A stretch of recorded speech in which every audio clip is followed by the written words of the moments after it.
Hello friends, नमस्कार, good morning. कैसे हैं आप सब।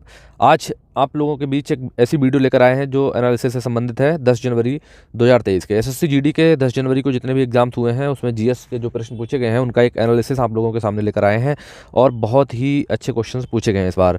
पेपर की बात करें तो बच्चों से पूछने के बाद ये पता लग रहा है कि पेपर का जो लेवल है वो बिल्कुल मीडियम आ रहा है, मतलब मॉडरेट क्वेश्चन पूछे जा रहे हैं। बहुत ज़्यादा टफ और ईजी भी नहीं है बहुत ज़्यादा, लेकिन लेवल ठीक है। अगर आपने तैयारी कर रखी है तो आप अच्छे क्वेश्चन को कर सकते हैं। ठीक है, मैथ की बात करें, मैथ और रीजनिंग में अगर आप लोगों ने सही से तैयारी की है मैथ रीजनिंग में, तो आप लोग जो 17 से 18 प्रश्न बहुत आसानी से करेंगे। एक दो प्रश्न ऐसे होते हैं जो टाइम जो है लेते हैं, और ऐसे प्रश्नों को आपको छोड़ देना है जो बहुत ज़्यादा समय ले रहे हैं, क्योंकि आपको 60 मिनट में 80 प्रश्न करने हैं और 80 प्रश्नों तक जो बच्चा पहुंच जाएगा वही अच्छा स्कोर करके आएगा।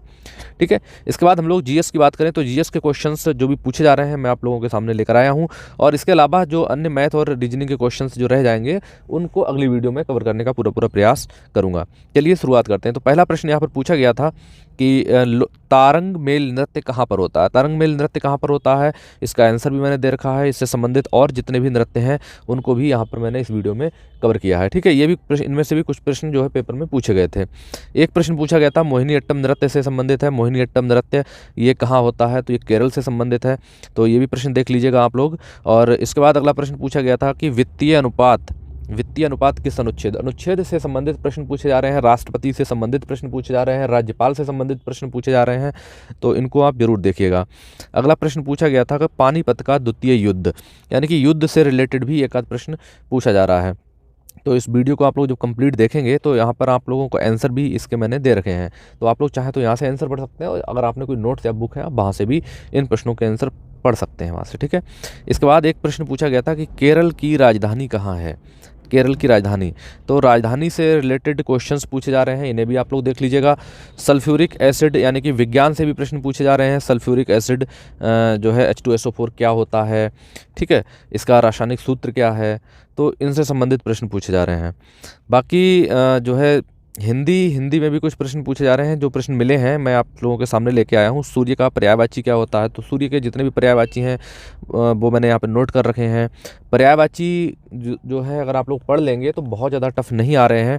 मुहावरा पूछा गया था कि अंधे की लाठी, मुहावरे का अर्थ क्या होता है, एकमात्र सहारा। जल का पर्यायवाची, जल के पर्यायवाची पूछे गए हैं। राजभाषा से संबंधित प्रश्न पूछे गए थे कि राजभाषा कौन सी है हमारी, तो देखिए हिंदी हमारी संघ की राजभाषा है, देवनागरी लिपि है इसकी। ठीक है, अनुच्छेद 343 वन में है। अंग्रेजी भाषा का भी प्रयोग सरकारी कामकाज में किया जाता है। ठीक, ये अधिनियम की धारा 3 से रिलेटेड है, तो इन्हें भी आप लोग देख लीजिएगा। इसके बाद प्रश्न पूछा गया था अंतर्राष्ट्रीय मातृभाषा दिवस कब मनाया जाता है, यानी कि एक दिवस जरूर आएगा आपका पेपर में, तो दिवस अगर आप लोग पढ़ लेंगे ना तो क्वेश्चन गलत नहीं होगा। युवा दिवस कब मनाया जाता है, अहिंसा दिवस कब मनाया जाता है, ठीक है, मातृभाषा दिवस तो ये पूछ ही लिया गया है, मूल और अधिकारों से रिलेटेड है। ठीक है, और युवा दिवस है, बलिदान दिवस है, शहीद दिवस है, थल सेना दिवस है, ये सारी चीज़ें, अंतर्राष्ट्रीय महिला दिवस, इन्हें भी आप लोग देख लीजिएगा। एक प्रश्न पूछा गया था कि 1 रुपये के नोट पर किसके हस्ताक्षर होते हैं, तो 1 रुपये के नोट पर वित्तीय सचिव के हस्ताक्षर होते हैं। ठीक है, बाकी सभी पे जो है आरबीआई। इस पर देखो मैंने इसका आंसर भी लिख रखा है। 1 रुपये के नोट पर रिजर्व बैंक की ओर से जारी नहीं किया जाता है, बल्कि इस नोट को भारत सरकार के द्वारा जारी किया जाता है। इसके अलावा इस नोट के ऊपर वित्त सचिव का हस्ताक्षर होता है, जबकि बाकी सभी नोट पर रिजर्व बैंक के गवर्नर का हस्ताक्षर होता है। ठीक है, ये बहुत ही इंपॉर्टेंट क्वेश्चन है। घूम मठ कहाँ है, ठीक है, इसे भी देख लीजिएगा, दार्जिलिंग में है ये। और पहला बजट कब और किसके द्वारा पेश किया गया था, पहला बजट, ठीक है, कब और किसके द्वारा पेश किया गया था, तो 7 अप्रैल 1860 के लिए भारत में पहली बार केंद्रीय बजट ब्रिटिश हुकूमत के दौरान 7 अप्रैल 1860 को स्कॉटिश अर्थशास्त्री और ईस्ट इंडिया कंपनी के राजनेता जेम्स विल्सन की ओर से पेश किया गया था। ठीक है, एक बहुत ही अच्छा प्रश्न पूछा गया, व्हीलर द्वीप कहाँ है, बहुत ही अच्छा क्वेश्चन है, उड़ीसा में है व्हीलर द्वीप। ठीक है, व्हीलर द्वीप कहाँ है, उड़ीसा में है, तो इसके से संबंधित ये सब चीज़ें आप लोग पढ़ लीजिएगा, ये बहुत ही इंपॉर्टेंट चीज़ है जो मैंने यहाँ पे नोट कर रखी है। इसके बाद अगला प्रश्न पूछा गया था कि केम्यूल लामजाओ राष्ट्रीय उद्यान कहाँ है। ठीक है, तो राष्ट्रीय उद्यान से संबंधित प्रश्न पूछे जा रहे हैं। गिर राष्ट्रीय उद्यान कहाँ है, ठीक है, टाइगर रिजर्व कहाँ है, इस तरह के क्वेश्चंस आप लोग जरूर देख लीजिएगा। ठीक है, इसके बाद आता है अनुच्छेद 280, संविधान से रिलेटेड मैंने आपको बताया था, अनुच्छेद आप लोग जरूर पढ़िएगा। अनुच्छेद से रिलेटेड एक प्रश्न आपको जरूर मिलेगा। राष्ट्रपति, राज्यपाल, प्रधानमंत्री, इनकी शक्तियाँ, इनकी पावर, इनका वर्णन किस अनुच्छेद में है, वित्तीय सचिव, वित्त आयोग, ये इन सारी चीज़ों को आप लोग जरूर देखिएगा। एक संविधान संशोधन भी पूछा गया है, 44वां संविधान संशोधन कब हुआ था। देखिए, एक 42वां संविधान संशोधन हुआ था 1976 में। ठीक, उसके 2 वर्ष बाद 44वां संविधान संशोधन हुआ है 1978 में। तो इसको आप जरूर देख लीजिएगा, क्योंकि ये मूल अधिकारों की सूची से हटा दिया गया था। 44वें संविधान संशोधन में एक संशोधन किया गया था, ठीक है। क्या संशोधन किया गया था? जो है 6 मौलिक अधिकार, एक मूल अधिकार जो था उसको हटाया गया था। 44वें संविधान संशोधन में एक मूल अधिकार हटा दिया गया था। पहले मूल अधिकार हमारे 7 हुआ करते थे, लेकिन अब केवल जो है 6 मूल अधिकार रह गए हैं। इसके बाद नुआखाई उत्सव कहाँ मनाया जाता है, ये प्रश्न पूछा गया था। नुआखाई उत्सव उड़ीसा में, ठीक है।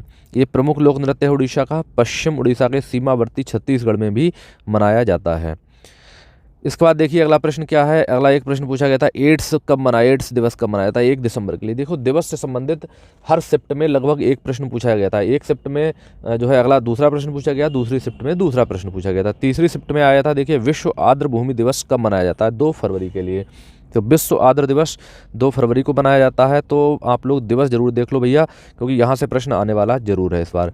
बिस्मटेक से क्वेश्चन आया है। बिस्मटेक के बारे में सारी जानकारी आप लोग जरूर पढ़ लीजिएगा, ये यहाँ पे दे रखी है।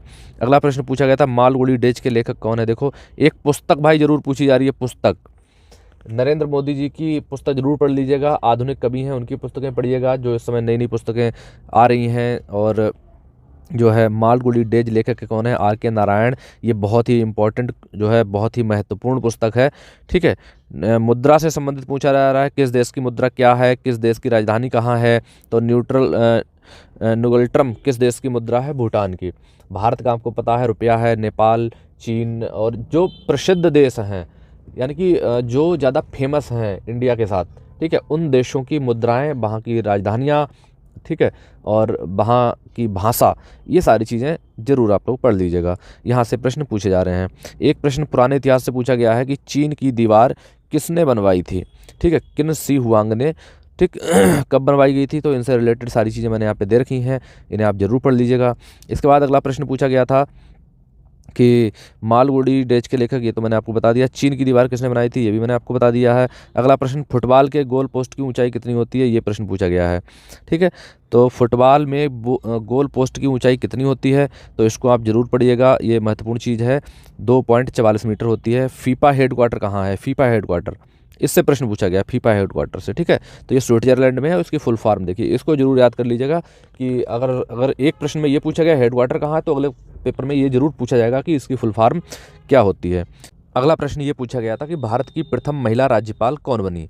तो देखो, भारत की महिला राज्यपाल जो प्रथम बनी थी, वो सबसे पहले उत्तर प्रदेश की राज्यपाल के रूप में नियुक्त की गई थी, सरोजिनी नायडू, ठीक है। तो वैसे तो भारत की राज्यपाल कोई नहीं, राज्यों के राज्यपाल बनते हैं।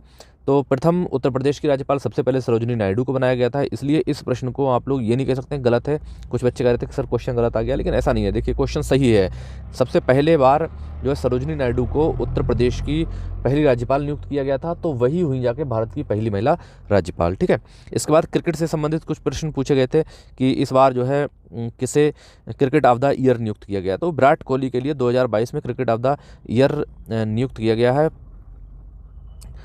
इसके बाद एक जीएसटी से रिलेटेड प्रश्न पूछा गया था, जीएसटी कौन से संविधान संशोधन में आती है? तो इस प्रश्न को जरूर पढ़िएगा, जीएसटी से संबंधित बहुत ही इंपॉर्टेंट क्वेश्चन है, 122वां संविधान संशोधन, और इसकी सारी डिटेल मैंने यहाँ पर नोट कर रखी है, आप लोग इसे पढ़ भी सकते हैं, ठीक है। इसके बाद वर्तनी से संबंधित चीज़ें पूछी गई थी। वर्तनी का क्वेश्चन हर पेपर में 1 या 2 प्रश्न आ रहे हैं। कवित्री के शुद्ध वर्तनी पूछी गई है। सरोवर का पर्यायवाची पूछा गया था एक पेपर में। हिरण का पर्यायवाची पूछा गया था। ये सारे पर्यायवाची मैंने यहाँ पे दे रखे हैं, इन्हें आप देख सकते हैं। सोन नदी कहाँ से निकलती है? इससे रिलेटेड प्रश्न पूछा गया है, अमरकंटक से, ठीक है। गंगा की सहायक नदी कौन सी है? तो गंगा की सहायक नदी, इससे रिलेटेड आप लोग पढ़ लीजिएगा। सोन नदी छत्तीसगढ़, मध्य प्रदेश, उत्तर प्रदेश, झारखंड और बिहार में पाई जाती है। इंद्रपुरी बैराज का निर्माण 1968 में किया गया था, ठीक है। सोन नदी को गंगा की सहायक नदी भी कहते हैं, ठीक है। इसे आप जरूर देख लीजिएगा। इसके बाद एक महत्वपूर्ण प्रश्न पूछा गया था, कौन सा अनुच्छेद निलंबित नहीं हो सकता है? तो अनुच्छेद 20 और 21। देखिए, देश में अगर आपातकाल लग जाए, आपातकाल की कंडीशन होने पर अनुच्छेद 20 और 21 कभी भी निलंबित नहीं किए जा सकते हैं। लेकिन एक अनुच्छेद है भारतीय संविधान के अनुच्छेद 19 को निलंबित कर दिया जाता है, ठीक है, यदि सशस्त्र विद्रोह के कारण क्षेत्र का कोई भी हिस्सा खतरे में है, तब इस कंडीशन में। तो इसे आप जरूर पढ़िएगा। संवेग की इकाई, विज्ञान का प्रश्न पूछा गया था, संवेग की इकाई क्या है? संवेग बराबर होता है द्रव्यमान गुणा वेग। डेनिस कप किस खेल से संबंधित है? तो डेनिस कप से संबंधित पूछा गया था, टेनिस से संबंधित है, ठीक है। को कम जानता हो के लिए एक शब्द, जो कम जानता हो, अल्पज्ञ, जो कम जानता हो उसे अल्पज्ञ कहते हैं। इस चंद्रमा का पर्यायवाची पूछा गया है, चंद्रमा का पर्यायवाची क्या होता है? तो चंद्रमा के कई सारे पर्यायवाची होते हैं, पर्यायवाचियों को आप बहुत ही अच्छे तरीके से पढ़िएगा। विश्व का पर्यायवाची, विश्व, देखिए कितना सरल क्वेश्चन आया, दुनिया, संसार, जग, जगत, लोग, कुछ भी कह सकते हैं आप लोग इसे, ठीक है। इसके बाद अगला प्रश्न पूछा गया था, कड़वा घूंट पीना मुहावरे का अर्थ क्या है? कड़वा घूंट पीना, चुपचाप अपमान सहना, ठीक है। विटामिन डी की कमी से होने वाला रोग, रिकेट्स। बौद्ध धर्म का प्रथम उपदेश किसने दिया था? इससे संबंधित प्रश्न पूछा गया है। सारनाथ में दिया था। किसने? भगवान बुद्ध ने अपना पहला उपदेश दिया था, ठीक है। उन्होंने ही धर्म चक्र परिवर्तन प्रारंभ किया था, इसे भी आप पढ़ सकते हैं। पीला ग्रह कौन सा है? ग्रहों से संबंधित प्रश्न पूछे जा रहे हैं, भूगोल का 1 या 2 प्रश्न जरूर पूछे जा रहे हैं, ठीक है। आर्टिकल 73 आ गया है, देखो कितना इंपॉर्टेंट क्वेश्चन है आर्टिकल 73। जब तक संसद द्वारा अन्यथा प्रदान नहीं किया जाता है, एक राज्य और किसी राज्य का कोई अधिकारी या प्राधिकारी इस लेख में किसी भी बात के होते हुए भी उन मामलों में प्रयोग करना जारी रख सकता है, ठीक है। इसके बाद पानीपत का तीसरा युद्ध, एक प्रश्न ये भी पूछा गया है, और इससे पहले भी आया था पानीपत का दूसरा युद्ध, ठीक है। तो ये प्रश्न रिपीट हो रहे हैं, same to same questions repeat हो रहे हैं, इन्हें आप जरूर देख लीजिएगा। श्रीलंका की राजधानी कोलंबो, और दूसरी भी श्री जयवर्धनापुरा कोट्टे, ये जरूर याद करिएगा, इसीलिए प्रश्न पूछा गया था। करंट का क्वेश्चन है। आईपीएल 2022 का विजेता कौन है? तो गुजरात टाइटंस, हार्दिक पांड्या इसके कप्तान थे, ठीक है। हार्दिक पांड्या झारखंड जनजातीय महोत्सव 2022, इससे भी रिलेटेड क्वेश्चन आया है। भारत और नेपाल की सीमा से रिलेटेड क्वेश्चन पूछा गया है, इसे आप जरूर पढ़िएगा। भारत और नेपाल के बीच करीब 1751 किलोमीटर की लंबी सीमा है, ठीक है। तो इससे लगे हुए राज्य कौन कौन से राज्य लगे हुए हैं नेपाल से, ठीक है। और इसके बाद सूचकांक से रिलेटेड क्वेश्चन पूछा गया। हैप्पीनेस सूचकांक 2022 में भारत की रैंक 136वीं रैंक है, मामूली सा सुधार हुआ था, लेकिन पहले वर्ष 139वें स्थान था, ठीक है। इस वर्ष 136वें स्थान पर पहुंच गया है। जंगम का विलोम शब्द पूछा गया है। जंगम का विलोम स्थावर होता है, जंगम का विलोम स्थावर होता है, ठीक है। और इसके बाद घोड़ा का पर्यायवाची पूछा गया है। तो ये प्रश्न बहुत ही ज़्यादा महत्वपूर्ण है भाई, पर्यायवाची वाला, पर्यायवाची तो खूब पूछे जा रहे हैं। आनंद का विलोम वेदना होता है, इसे भी जरूर आप देख लीजिएगा। पेरियार बांध किस नदी पर है? पेरियार बांध, देखो बांध से रिलेटेड कई प्रश्न पूछे गए हैं, इससे पीछे भी पूछे गए थे। केरल में है। सरहुल कहाँ मनाया जाता है? सरहुल झारखंड का पर्व है, पर्व से रिलेटेड क्वेश्चंस आ रहे हैं। यूक्रेन के राष्ट्रपति कौन हैं? ठीक है, तो व्लादिमीर जेलेंस्की हैं, वोलोडिमिर जेलेंस्की। अभी यूक्रेन और रूस के बीच युद्ध चल रहा था, युद्धवार चल रहा था, जिसे आप लोगों ने देखा होगा, यूट्यूब पे बहुत अच्छी तरह से बताया गया था, ठीक। भारतीय ओलंपिक संघ के अध्यक्ष पीटी उषा, स्थापना 1927, प्रधान सचिव राजीव मेहता। नदी का पर्यायवाची पूछा गया है, ठीक है। ये सारे प्रश्न आपके पूछे गए हैं, तो इन्हें आप लोग एक बार देख जरूर लीजिएगा।